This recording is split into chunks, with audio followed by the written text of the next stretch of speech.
Kiteleng edisi melayani Mbah Doronini maning nggih. Pokoknya semenjak Mbah Doronini stroke itu ya harus dilayani semuanya. Dari makan, mandi, bahkan cebok, ngising di celana apa segala macam semuanya aku yang ngurus.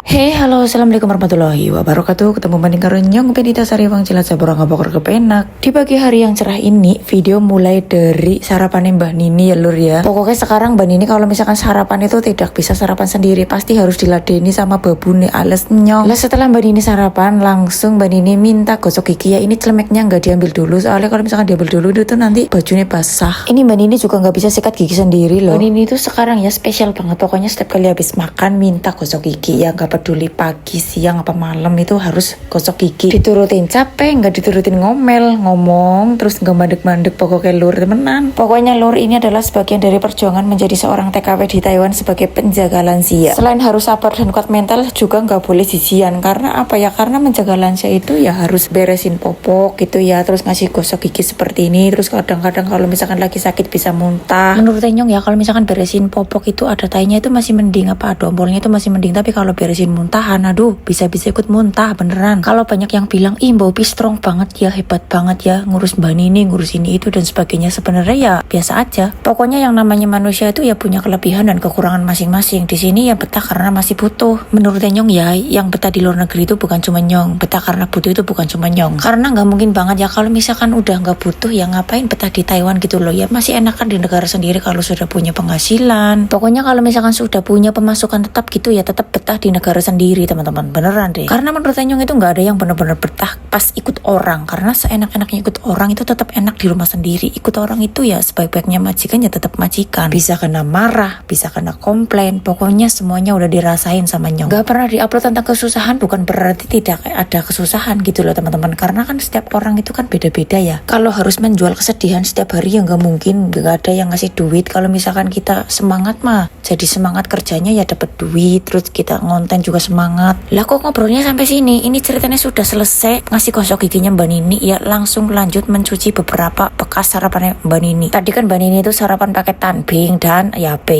itu ensure ya teman-teman. Mbak Nini itu ya susah banget kalau disuruh makan, apalagi sekarang dengan kondisi otaknya yang sudah tidak normal gitu ya. Jadi kalau misalkan makan itu kadang-kadang sambil tidur, sambil apa gitu, pokoknya harus sabar yang double-double. Pokoknya menjaga Mbak Nini yang sekarang itu udah kayak jaga bocil, pokoknya harus sabar ya, itu diulur yang panjangnya pol, panjang kali lebar kali tinggi. Ini kalau misalkan lagi nyuci perabot kayak gini juga kadang-kadang dipanggil terus ya, entah itu minta ini minta itu, pokoknya aduh mintanya tuh aneh-aneh padahal yang nggak penting juga.